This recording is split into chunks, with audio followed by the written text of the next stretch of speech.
Untuk informasi lebih lengkap dan juga berita terkait bisa klik link di deskripsi dan juga jangan lupa untuk download aplikasi CNBC Indonesia di Play Store dan juga App Store. Dan yang paling penting jangan lupa subscribe ya.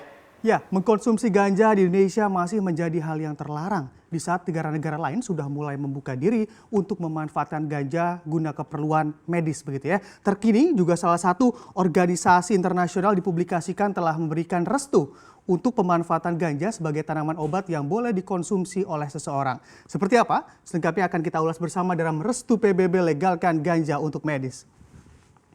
Nah, di sini PBB atau Perserikatan Bangsa-Bangsa sejak awal Desember lalu telah mempublikasikan bahwa pihaknya telah memberikan restu begitu sekaligus merekomendasikan kepada WHO untuk bisa meratifikasi ganja sebagai keperluan medis. Mengapa keputusan demikian bisa terjadi? Dikarenakan hasil voting yang dilakukan oleh Komisi Obat Narkotika PBB atau CND yang beranggotakan 53 negara yang tersebar seluruh penjuru dunia menunjukkan bahwa 27 negara Eropa dan Amerika menyetujui untuk pemanfaatan atau penggunaan ganja untuk keperluan medis. Sedangkan 25 negara lain termasuk China, Pakistan, dan juga Rusia menjadi negara yang kontra dengan keputusan tersebut. Bicara mengenai perjalanan panjang kontra ganja begitu ya, sebagai tanaman obat tentunya keputusan yang dikeluarkan oleh Komisi Obat Narkotika PBB ini sontak juga membuat ataupun mengejutkan berbagai kalangan. Karena sudah 59 tahun lamanya ganja selalu disandingkan dengan opium sebagai barang haram atau terlarang untuk dikonsumsi untuk keperluan apapun. Dengan keputusan dari PBB ini tentunya juga dapat membuka jalan bagi para peneliti untuk mendorong penelitian ilmiah tambahan khususnya terkait pemanfaatan ganja di dunia medis khususnya ataupun kesehatan. Dan dari WHO sendiri sebagai organisasi kesehatan internasional juga menemukan fakta bahwa ganja tidak membawa resiko kematian dan berpotensi mengobati rasa sakit dan kondisi seperti epilepsi. Selain itu WHO juga menjelaskan dalam ganja juga terdapat senyawa cannabidiol atau cannabinoid begitu yang bermanfaat sebagai terapi medis untuk keperluan kesehatan. Dalam penelitiannya WHO juga menjelaskan bahwa cannabidiol berbeda dengan THC yang memberikan efek candu dan hingga saat ini belum ada bukti penggunaan cannabidiol untuk rekreasi atau memabukkan dalam penggunaan ganja di masyarakat.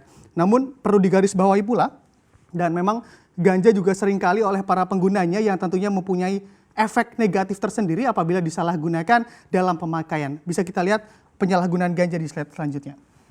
Nah, di sini menurut Dr. Kevin Adrian, salah satu dokter dari Alo Dokter menjelaskan bahwa penyalahgunaan ganja dapat memberikan efek negatif bagi para pemakainya. Di antaranya adalah yang pertama yakni terkena resiko kanker paru-paru dan memang mengapa demikian karena ganja memiliki kandungan tar bahkan hampir 3 kali lipat lebih tinggi dari kandungan tar dalam tembakau. Selain itu asap ganja juga diduga memiliki kandungan zat penyebab kanker 70% lebih banyak dari asap rokok tembakau. Lalu ganja juga dijelaskan dapat membuat gangguan kemampuan berpikir seseorang dan dijelaskan pula terlalu lama menggunakan ganja dapat menyebabkan seseorang kehilangan memori dan menghambat fungsi otak. Dan juga dalam penelitian juga menunjukkan hasil bahwa terdapat perubahan struktur di bagian tertentu pada otak pada pengguna ganja dalam jangka waktu yang panjang. Perubahan ini juga dapat mempengaruhi kinerja dari otak. Begitu selanjutnya ganja juga dijelaskan mampu membuat gangguan ataupun gangguan kesehatan mental yang dapat didapat oleh manusia begitu ya. Ganja diduga dapat memperburuk ataupun meningkatkan resiko kambuhnya gejala psikotik pada penderita skizofrenia. Dan mengkonsumsi ganja juga dapat menimbulkan halusinasi pada seseorang. Selain itu ganja juga dijelaskan dapat menyebabkan resiko serangan jantung. Karena memang beberapa saat setelah menghisap ganja, detak jantung kita akan bertambah 20 hingga 50 denyut per menit. Dan yang terakhir, mengkonsumsi ganja dapat membuat sistem kekebalan tubuh menjadi melemah. Dan resiko untuk terkena penyakit HIV ataupun AIDS menjadi meningkat. Lalu bagaimanakah sebenarnya regulasi terkait penggunaan ganja di dunia dan juga tentunya di Indonesia? Bisa kita lihat di slide selanjutnya.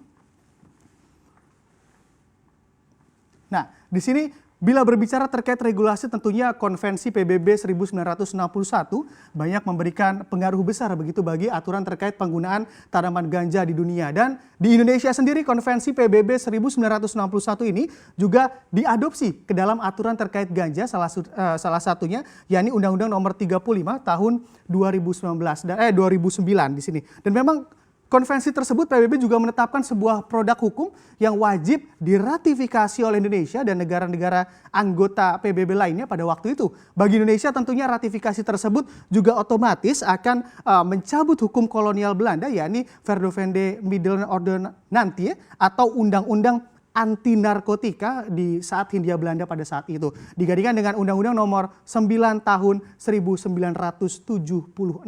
Sejak itu pula pemidanaan terhadap pengguna narkoba juga dimulai atau bahkan hukumannya juga tak main-main, dari mulai dipenjara hingga tiket ke alam baka. Setelah masa itu Indonesia juga kembali mengubah hukum nasional tentang narkotika, namun acuannya masih sama, yakni Konvensi PBB, dan juga perubahan terkait aturan mengenai penggunaan ganja ini memang terjadi berkali-kali sejak tahun 1971 hingga tahun 2009. Nah, perubahan terakhir yang dituliskan dalam Undang-Undang Nomor 35 Tahun 2009 juga diketahui masih berhaluan pada Konvensi PBB 1988 yang jadi landasan hukum pemberantasan narkotika hingga hari ini. Selain itu, perubahan tersebut juga menetapkan Badan Narkotika Nasional menjadi atau BNN begitu ya, sebagai lembaga negara yang khusus menangani penyalahgunaan narkotika di negeri ini. Atas keputusan terbaru PBB mengenai ganja, Kabiro Humas dan Protokol BNN, Brigjen Sulistyo Pujo juga menjelaskan bahwa ganja tidak dicabut dari daftar obat-obatan berbahaya dan masih tergolong dalam narkotika. Lebih lanjut, pihaknya juga menyampaikan bahwa Indonesia masuk pada negara yang tidak setuju dengan penghapusan ganja dari golongan 4.